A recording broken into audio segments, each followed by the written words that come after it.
그동안 제가 지방에 이틀 다녀왔습니다. 지방을 다니면서 정말 우리 지방이 얼마나 힘든지를 체감을 했습니다. 전통시장에 가보면은 어르신들이 연세가 매우 높아서 사실 소상인이라기보다는 그냥 경로당보다도 더 연세가 높으신 분들이 앉아서 팔을 팔고 계시거나 뭐 미나리, 마늘, 고추 이런 거 팔고 계시는데 한 보따리 사도 10,000원도 안 되는 그런 장사를 하고 계시는데 얼마나 남을까 생각해 보면은 하루 종일 장사해서 사실 뭐 돈 많은 남을지 말지 하는 이런 가게가 아닌 노점에 앉아서 그렇게 계시는데 사실 참 굉장히 답답하고 막막했습니다.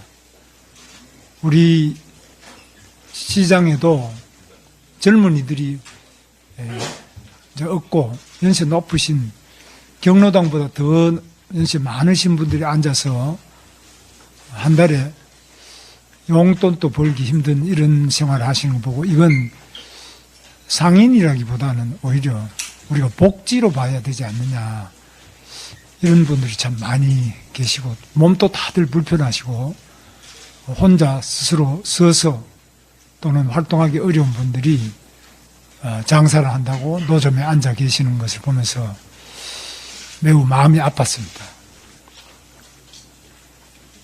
사람이 행복하다는 것은 건강이 1번이겠고 그 다음에 또 직장도 있고 그 다음에 그 소득이 있고 또 미래의 희망이 있을 때 행복이 있다고 할 것입니다. 그럼 이분들이 건강도 없고 소득도 불안정하고 미래도 불확실한 이런 상태에서 그리고 또 미래가 매일 나빠지고 있는 이런 상태에서 우리가 해야 될 일이 뭐냐? 정치는 과연 무엇을 하고 대통령은 무엇을 해야 되겠느냐? 생각하면은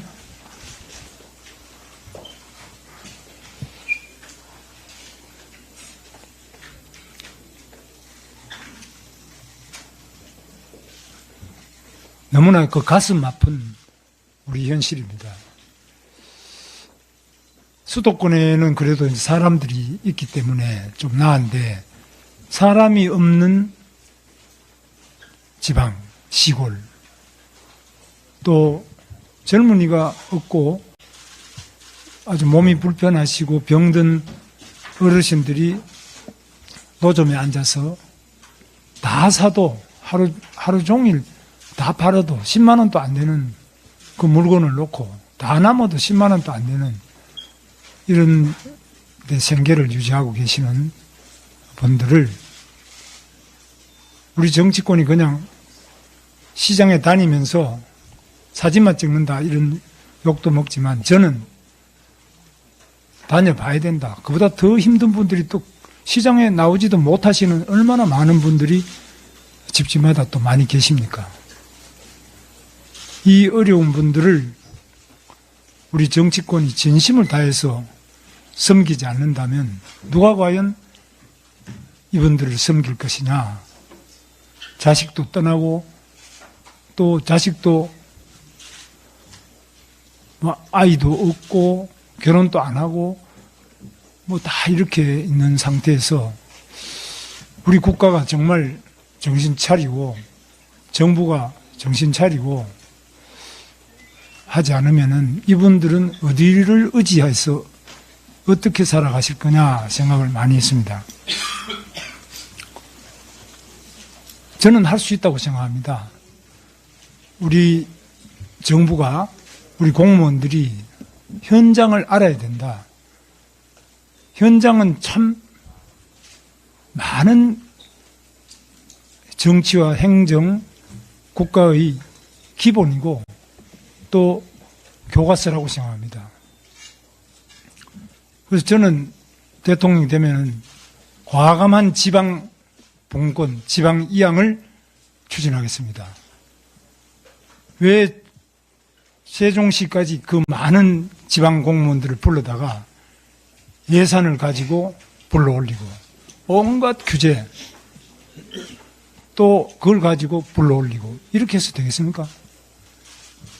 수도권을 제외하고 인구가 늘어나는 수도권을 제외하고 그린벨트가 왜 필요합니까? 지방에 인구가 줄고 사람이 떠나는 곳에 왜 그린벨트 개발 제한 구역을 해야 됩니까? 저는 이해할 수가 없습니다. 저는 경기도지사로서 8년 동안 이 그린벨트가 얼마나 많은 문제가 있다는 것을 잘 알고 있습니다. 그린벨트에 그린이 없습니다. 그냥 묶어 있기 때문에 그린벨트라고 이름을 붙였지만 그린 없는 그린벨트를 왜 묶어두고 왜 많은 경제적인 족쇄를 채우고 또 중앙정부, 국토부, 또 환경부, 국방부, 농림부, 산자부, 많은 부처가 지방에 대해서 발전을 막고 있느냐 생각해 봐야 됩니다. 그래서 인허가권, 인사권, 그리고 재정, 지방교부금뿐만 아니라 재정 부분도 획기적인 개선을 통해서 지방이 스스로 계획할 수 있도록 해야 됩니다. 서울도 마찬가지입니다. 서울에 지금 재개발, 재건축 해야 됩니다. 서울도 지금 구석구석, 예를 들면 용산구에 청파동이라든지 종로구에 적선동이나 이 뒷골목을 한번 들어가 보십시오. 이게 서울인지 어딘지 이 낡은 곳을 개발하지 못하는 것이 무엇 때문입니까? 이 속도가 늦어지는 게 무엇 때문입니까? 불필요한 도장을 계속 찍고 그래서 지금은 예를 들면 동작구에서 재개발, 재건축을 했다. 서울시에 가서 또 도장을 새로 또 찍습니다. 그 인허가 자체가 지나치게 시간이 오래 끌어가지고 주민들의 재산상의 손실과 미래에 대한 설계가 불가능하도록 중첩 규제를 계속하고 있고 그 위에 또 중앙정부가 있습니다. 이런 거 과감하게 단축해야 됩니다. 그래서 입법도 하고 행정의 여러 가지 조치를 통해서 과감한 지방 봉권과 규제 개혁, 사람이 사는 가장 밑으로 권력을 내려주는 것이 바로 민주주의입니다. 사람과 멀어진 곳으로, 중앙으로, 높은 곳으로 권력을 많이 가져가는 것이 가장 반민주적인 것입니다. 그게 북한 아닙니까? 김정은이 혼자 모든 권력을 다 가지고 모든 돈과 모든 인사권과 다 가지고 있는 것을 우리는 독재라고 하지 않습니까? 그걸 밑으로 권력을 내려드리고 나누어주고 이 분권과 이양, 지방 이양 밑으로 내려주는 것, 이것이 바로 대통령이 해야 될 첫 번째 일이라고 저는 생각합니다. 그래서 이 부분에 대해서는 그동안 많은 분들이 말로 하시고 또 노력을 했습니다만 부족했다. 그 부족함이 지방을 황폐하게 하는 가장 근본적인 원인이라고 저는 생각합니다. 독일도 제가 가보고 다른 지방 많이 가보면 분권이 잘 되고 지방 자치가 발전하고 지방의 권력과 돈이 있는 곳에서는 절대 쇠퇴하지 않습니다. 중앙 집중될 이유가 없습니다. 너무나 당연한 이야기입니다. 1인에게 집중되는 권력은 반드시 불행한 종말을 맞이하게 됩니다. 지금 이재명 후보, 이분이야말로 세계 역사상 유례없는 독재자입니다. 지금 아시는 것처럼 이재명을 수사한 사람은 모두 그 검사가 탄핵이 됩니다. 검수완박입니다. 검찰청 자체를 없애버리겠다고 합니다. 기소청으로 하겠다고 합니다.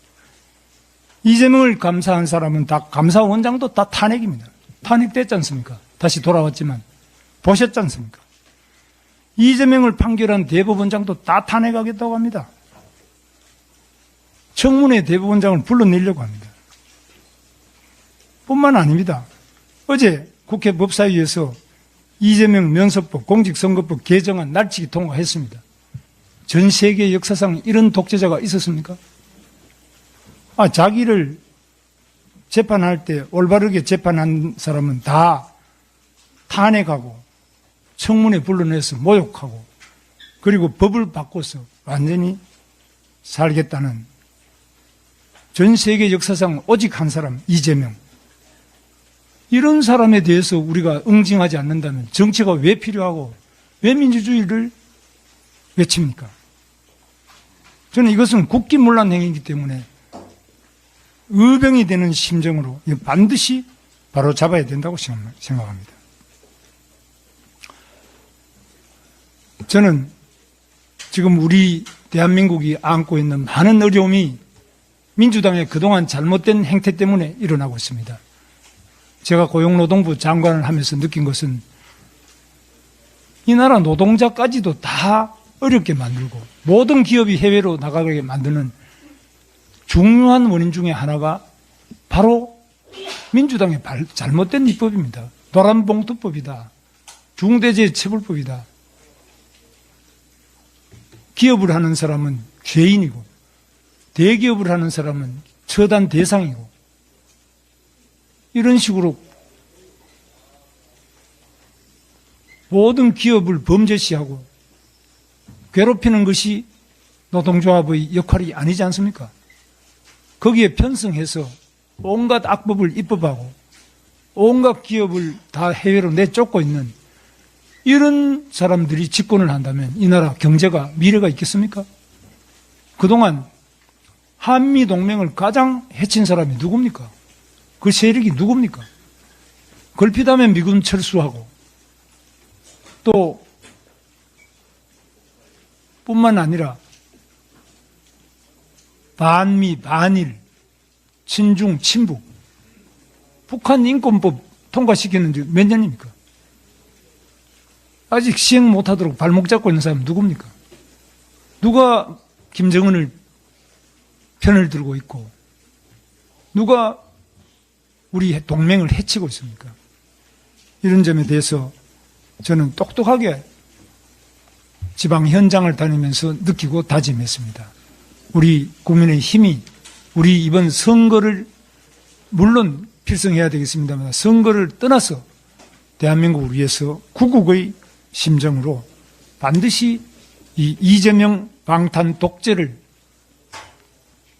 저지하고 또 이재명의 이 국가 자체를 어렵게 하는 국기문란 행위를 저지시키는 성스러운 전쟁이 바로 이번 선거이고 또 지금 시점이라고 생각합니다.